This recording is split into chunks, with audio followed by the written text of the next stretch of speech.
Hello students, welcome back to my channel. Students, आज जो हम +1 का चैप्टर करने जा रहे हैं वो अकाउंट्स का सबसे इम्पोर्टेंट चैप्टर है।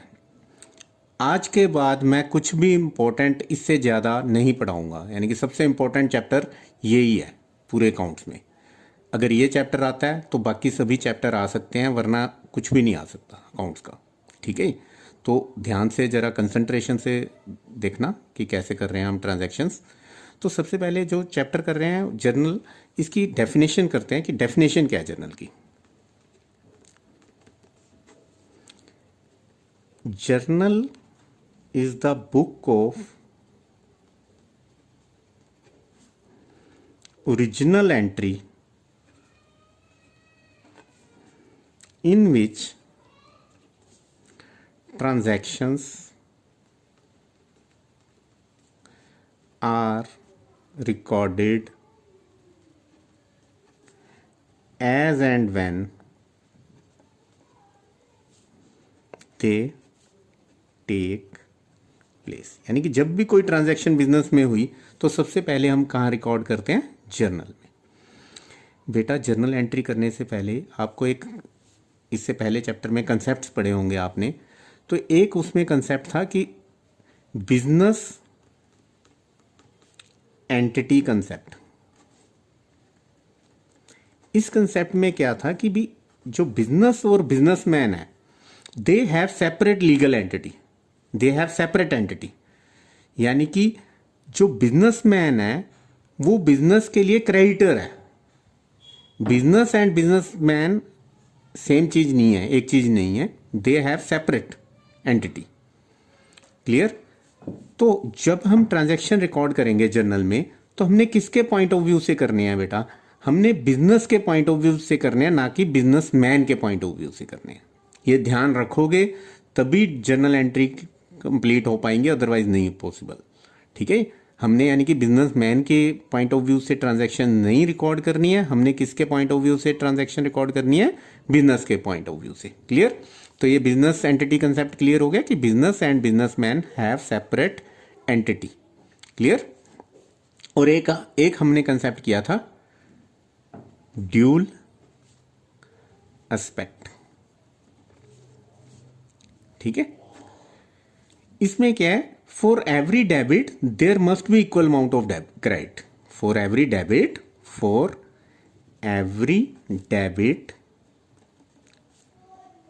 there will be equal amount of credit। ठीक है, कि अगर हम कोई ट्रांजैक्शन रिकॉर्ड करते हैं, जितने से हम डेबिट करेंगे उतने से ही क्रेडिट करेंगे। क्लियर? तो ये दोनों आपको कंसेप्ट्स आने चाहिए, एक बिजनेस एंटिटी कंसेप्ट, एक dual concept. Clear? Dual aspect concept. Clear? और अब हम सबसे पहले करते हैं रूल्स ऑफ जर्नल। जर्नल के क्या रूल्स हैं बेटा? सबसे पहले जर्नल में आता है, अकाउंट्स 3 तरह के होते हैं। एक personal account. Personal account is related with the name of person और एनी ऑर्गेनाइजेशन और एनी फर्म। यानी कि ये चाहे वो आर्टिफिशियल पर्सन है, चाहे वो ओरिजिनल पर्सन है। ठीक है, तो उनके रिलेटेड ट्रांजैक्शन जो भी आएंगी वो कहाँ रिकॉर्ड, किस अकाउंट के अंडर रिकॉर्ड की जाएंगी? पर्सनल अकाउंट के रिलेटेड। और इसका रूल क्या है? डेबिट द रिसीवर, जो रिसीव कर रहा है उसको करो डेबिट, और क्रेडिट द गिवर, जो गिवर है उसको करो क्रेडिट। ठीक है, सेकंड आ जाता है रियल अकाउंट।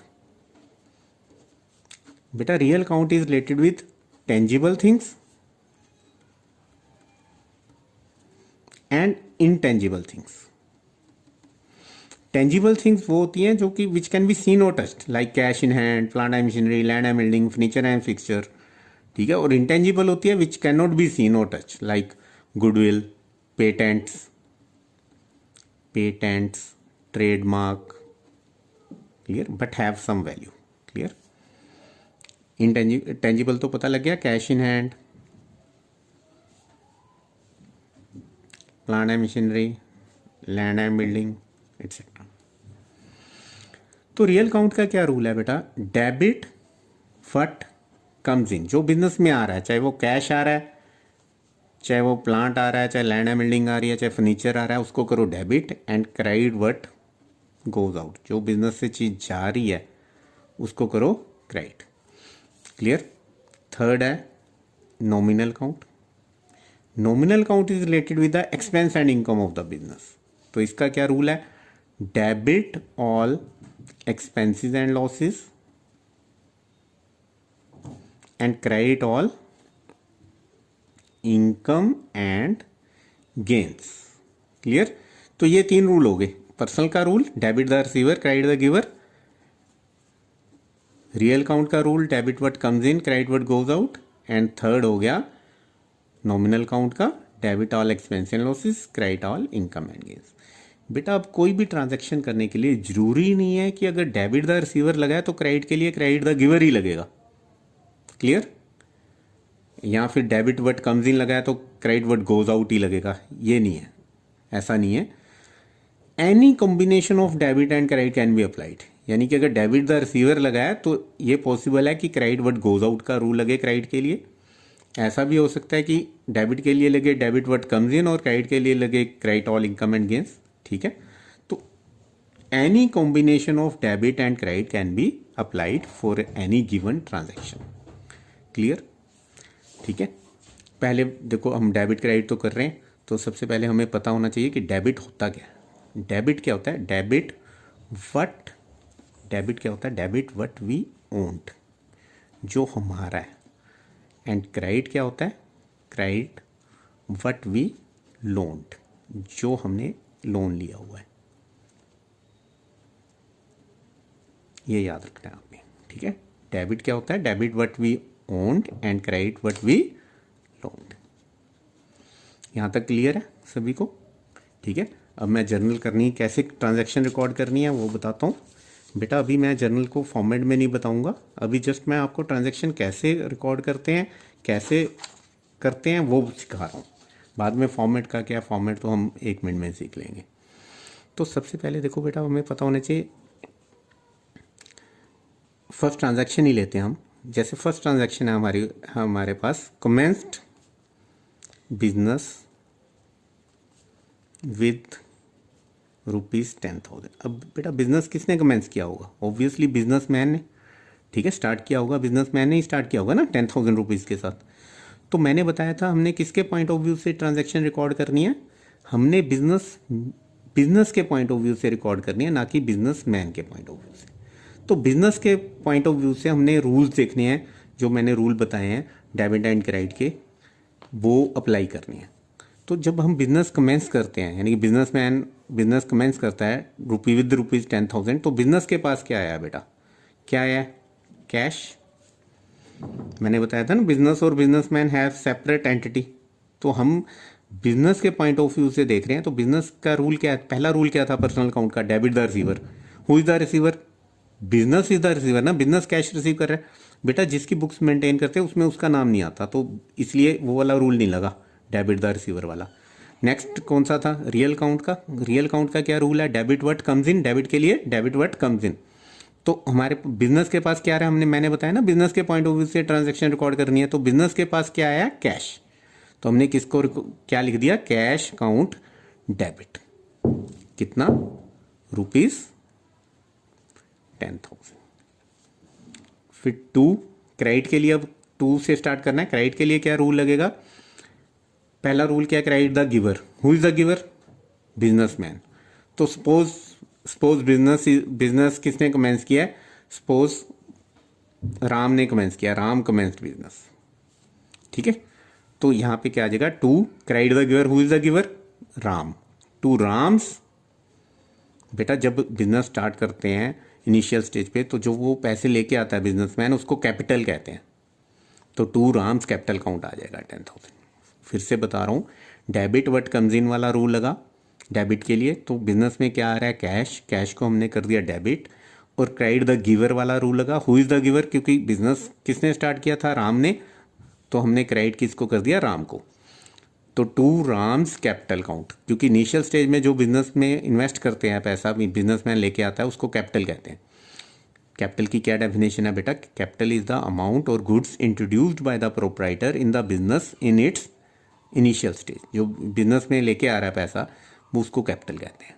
क्लियर? तो इसलिए हमने लिख दिया Ram's capital account. Second transaction आ गई बेटा, जैसे purchased goods worth ₹5,000। Goods purchase किया हमने 5,000 की, ठीक है। अब फिर से हम अप्लाई करेंगे रूल। पहला रूल क्या था पर्सनल का? Debit the receiver. Who is the receiver?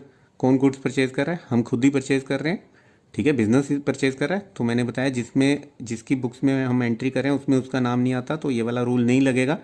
Next rule क्या है? Debit what comes in. जब हम गुड्स परचेज करते हैं तो क्या आ रहा है हमारे पास? गुड्स आ रही है ना। तो बेटा जब गुड्स परचेज कर रहे हैं तो परचेज ही लिखना है, गुड्स नहीं लिखना है। और जब गुड्स सेल करते हैं तो गुड्स जा रही हैं उसको सेल्स लिखना है, ना कि गुड्स में गुड्स नहीं लिखना है, ठीक है। तो अब यहाँ पे परचेज किए हैं गुड्स, तो हम क्या लिखेंगे? Purchases account debit. Debit what comes in, क्या आ रहा है हमारे पास? परचेजेज 5,000। एंड क्रेडिट के लिए क्या रूल लगेगा बेटा? Purchase goods worth ₹5,000। बेटा जब कुछ नहीं मेंशन होता तो हम अज्यूम करते हैं कि ये गुड्स जो परचेज किए हैं ये कैश में परचेज किए हैं, तो क्या आ जाएगा? To cash count. जब किसी का नाम मेंशन नहीं है और सिंपल लिखा हुआ है कि परचेज गुड्स वर्थ ₹5,000, तो credit word goes out. We assume that, हम मान के चलते हैं कि गुड्स कैश में परचेज किए। मान के क्या चलते हैं? ये गुड्स कैश में ही परचेज किए। अदरवाइज अगर हम किसी से उधार परचेज करते तो बेटा उसका नाम आता ना यहाँ पे, परचेज गुड्स फ्रॉम मोहन या ऐसे कुछ। क्लियर? ठीक है। तो purchases account debit to cash account entry आ गई। डेबिट व्हाट कम्स इन वाला रूल लगा। डेबिट के लिए क्या आ रहा है हमारे पास? गुड्स लिखना नहीं है तो क्या लिख दिया हमने? Purchases. And credit what goes out, हमसे क्या जा रहा है जब गुड्स परचेज करते हैं? कैश 5,000। लेकिन बेटा यही ट्रांजैक्शन ऐसे होती है, अगर परचेज्ड गुड्स फ्रॉम सतीश ₹5,000, अगर ऐसे ट्रांजैक्शन होती कि परचेज गुड्स फ्रॉम सतीश, तो यहाँ पे बेटा गुड्स परचेज किए हैं ऑन क्रेडिट। क्लियर? उधार परचेज किए हैं, तो यहाँ पे क्या एंट्री आएगी? अब गुड्स परचेज किए हैं, चाहे उधार खरीदी हैं चाहे कैश खरीदी हैं, गुड्स तो आ रही है ना हमारे पास। तो डेबिट के लिए रूल लगा, डेबिट व्हाट कम्स इन, क्या आ रहा है हमारे पास? Purchases account debit 5,000 to. अब बेटा कैश तो गया नहीं हमारे से, क्योंकि हम यहाँ पे कहीं नहीं लिखा है कि गुड्स पर कैश में परचेज किए। हमने लिखा है कि परचेज गुड्स फ्रॉम सतीश, कि सतीश से गुड परचेज किए। तो बेटा यहाँ पे कौन सा रूल लगेगा? Credit the giver. Who is the giver? किसने गुड्स दिए हमें? सतीश ने। यानी कि सतीश हमारा क्या बन गया बेटा? क्रेडिटर। क्योंकि हम सतीश को क्या करें? क्रेडिट, तो इट मीन्स वो हमारा क्रेडिटर बन गया। क्रेडिटर हमारी लायबिलिटी होती है, मतलब कि अभी हमने उसके पैसे देने हैं 5,000। यहाँ पे हमने गुड्स परचेज कैश में की थी तो कैश दे दिया हमने, चला गया हमसे, तो हमने रूल लगाया credit word goes out, cash चला गया। यहाँ पे हमने रूल लगाया credit the giver. Who is the giver? Satish. यानी कि अभी सतीश को हमने क्रेडिट कर दिया है, तो इट मीन्स वो हमारा क्या बन गया है? क्रेडिटर। क्रेडिटर वो होता है जिसके हमने पैसे देने हैं। क्लियर? क्लियर है ये दोनों एंट्रीज? ठीक है। अब नेक्स्ट एंट्री देखते हैं, फोर्थ एंट्री। अगर हमने अब यहाँ पे परचेज गुड्स फ्रॉम सतीश ₹5,000, अगर यही ट्रांजैक्शन थोड़ी और चेंज करके दी होती, ऐसे गिवन होती, purchased goods from Satish for cash ₹5,000। अब देखो बेटा ट्रांजैक्शन में क्या चेंज हो गया कि भी परचेज गुड्स ही परचेज किए हैं, सतीश से ही परचेज किए हैं, फॉर कैश परचेज किए, यानी कि कैश में परचेज कर ली। अब क्या एंट्री आएगी बेटा? अब डेबिट व्हाट कम्स इन के लिए डेबिट के लिए रूल लगा, debit what comes in, purchases count debit 5,000। अब हम सतीश का नाम नहीं लिखेंगे। क्यों? क्योंकि अगर सतीश का नाम लिख दिया बेटा तो वो हमारा क्रेडिटर बन जाएगा। क्रेडिटर का मतलब क्या होता है कि उसके पैसे देने हैं, जबकि ट्रांजैक्शन क्या है? Purchase goods from Satish for cash, यानी हमने कैश दे दिया उसको, तो बेटा क्रेडिट वर्ड गोज आउट वाला रूल लगेगा। हमसे क्या चला गया? कैश। फिर सतीश का नाम नहीं आएगा, क्योंकि सतीश को तो पैसे पेमेंट कर चुके हम, तो इसलिए वो हमारा क्रेडिटर तो रहा नहीं, तो इसलिए वो ट्रांजैक्शन में क्रेडिट नहीं होएगा सतीश का नाम। क्लियर? तो ऐसे आपने ध्यान से ट्रांजैक्शन करनी है कि भी किस में पर्सन का नाम आएगा और किस में नहीं आएगा। वो वैसे तो एंट्री में क्लियर हो जाता है, अगर ध्यान से देखोगे तो आपको समझ आ जाएगा, बाकी प्रैक्टिस से हो जाएगा। ठीक है, अब नेक्स्ट ट्रांजैक्शन देखते हैं। Sold goods for ₹2000। अब बेटा इसमें इस ट्रांजैक्शन में हमने गुड्स बेची हैं 2000 की, कुछ नहीं लिखा, किसी का नाम नहीं गिवन, तो इट मीन्स कैश में हमने गुड्स बेची हैं बेटा। तो डेबिट के लिए रूल लगा, डेबिट वर्ड कम्स इन। जब हमने गुड्स सेल किया कैश में तो हमारे पास डेबिट वर्ड कम्स इन क्या आ गया, कैश। कैश काउंट डेबिट कर दिया हमने 2000। To credit word goes out, हमसे क्या जा रही हैं, गुड्स। मैंने बताया था कि गुड्स अगर आ रही हैं तो परचेजेज लिखना है, खरीद रहे हैं हम। अगर गुड्स बेच रहे हैं तो हमने सेल्स लिखना है, तो टू सेल्स काउंट 2000। क्लियर। अब नेक्स्ट ट्रांजैक्शन है sold goods to Ramesh for ₹2000। अब बेटा इस ट्रांजैक्शन में देखो रमेश आ गया, रमेश का नाम आ गया, तो इट मीन्स ये गुड्स हमने जो सेल किए हैं वो क्रेडिट पे सेल किए हैं।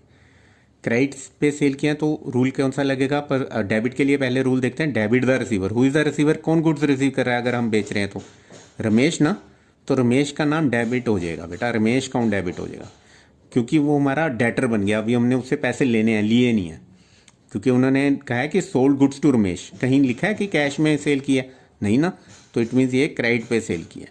तो क्रेडिट पे सेल किया तो रमेश हमारा डेटर बन गया। डेटर वो होता है जिससे पैसे लेने हैं, तो हमने रूल क्या कर दिया, debit the receiver, who is the receiver, Ramesh is the receiver. ठीक है। And to credit word goes out का रूल लगा क्रेडिट के लिए, तो टू हमसे क्या जा रही है, गुड्स। गुड्स लिखना नहीं है तो क्या लिख दिया हमने, सेल्स। क्लियर है बेटा। नेक्स्ट देखते हैं, अगर एंट्री ऐसे ही होती, sold goods to Ramesh for cash worth ₹2000। अगर ऐसे ट्रांजैक्शन की बनती, sold goods to Ramesh, Ramesh को गुड्स बेची हैं फॉर कैश वर्थ ₹2000, तो बेटा अब क्या एंट्री आती है, अब रमेश का नाम नहीं आता, क्योंकि हमने कैश में बेची हैं। तो डेबिट वर्ड कम्स इन, हमारे पास क्या आ चुका है बेटा, कैश, तो हम कैश को डेबिट करेंगे, अब रमेश को डेबिट नहीं करेंगे, यानी कि डेबिट द रिसीवर वाला रूल नहीं लगेगा। कौन सा लगेगा, debit word comes in, cash count debit. To credit word goes out, अब हमने चाहे उधार बेची है बेटा या कैश बेची है, हमसे क्या गए हैं, गुड्स। गुड्स लिखना नहीं है तो क्या लिखेंगे, टू सेल्स अकाउंट 2000। क्लियर है यहाँ तक, ठीक है। नेक्स्ट देखते हैं, नेक्स्ट ट्रांजैक्शन है पेड सैलरी ₹1000, 10,000 ले लो, 1000 ले लो, कुछ मर्जी ले लो, पेड सैलरी ₹10,000। अब बेटा इसके लिए क्या ट्रांजैक्शन आएगी, पेड सैलरी, हमने सैलरी पे किया, कौन सा रूल लगेगा, नॉमिनल अकाउंट वाला, बिकॉज सैलरीज आर एक्सपेंस, हमने पे की है ना सैलरी, तो हमारा एक्सपेंस है, तो debit all expenses and losses, हमारा एक्सपेंस क्या है, सैलरीज आर एक्सपेंस, तो salary account debit 10,000। And to जब हम सैलरी पे करेंगे बेटा, क्रेडिट वर्ड गोज आउट, हमसे क्या चला गया, कैश। ठीक है, तो इसके नीचे नरेशन भी देनी होती है, एक मैं बता देता हूँ नरेशन यहाँ पे अगर देनी है तो बीइंग से स्टार्ट करके बीइंग सैलरी पेड, क्योंकि सैलरी पे की थी इसलिए हमने ये ट्रांजैक्शन रिकॉर्ड किया, बीइंग सैलरी पेड, यहाँ पे being good sold to Ramesh for cash. Clear, तो यहाँ तो ये सारी ट्रांजैक्शन क्लियर है सभी को। अब नेक्स्ट देखते हैं,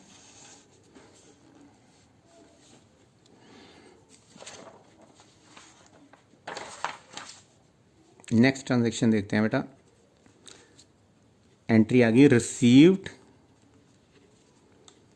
कमीशन, हमने अब कमीशन रिसीव की है ₹500, कोई हमने किसी को सर्विस प्रोवाइड की होगी या कोई भी ले लो, कोई भी हमने किसी की कार भेज दी, उसके अगेंस्ट कमीशन ले ली, ठीक है, तो हमने कमीशन रिसीव की है, तो ये हमारी इनकम है बेटा, तो जब हम रिसीव करेंगे, डेबिट के लिए रूल लग गया cash count debit, debit word comes इन, हमारे पास कैश आया ना जब कमीशन रिसीव की 500, तो डेबिट वर्ड कम्स इन और credit all income and gain. हमारी इनकम क्या है, कमीशन इज आर इनकम बेटा, तो टू कमीशन काउंट आ जाएगा 5000। नरेशन लिखनी है तो बीइंग कमीशन रिसीव्ड। क्लियर? ठीक है, तो मैंने अभी नॉमिनल वाला रूल भी अप्लाई करके बता दिया आपको। पर्सनल और रियल के तो चल ही रहे हैं जितनी भी ट्रांजैक्शन की हैं, तो अब नॉमिनल के रूल बताए थे रिसीव्ड कमीशन में, इसमें नॉमिनल वाला रूल लग गया credit all income and gains. तो यानी कि ये 3 जो पर्सनल, रियल और नॉमिनल के रूल्स हैं, इनको अप्लाई करके तुम कोई भी ट्रांजैक्शन रिकॉर्ड कर सकते हो, नोट कर सकते हो। तो अभी धीरे धीरे डिफ़िकल्ट ट्रांजैक्शन आ जाएंगी इसके बाद। जैसे फॉर एग्जांपल मैं बताता हूँ आपको, डेप्रिसिएशन ऑन मशीनरी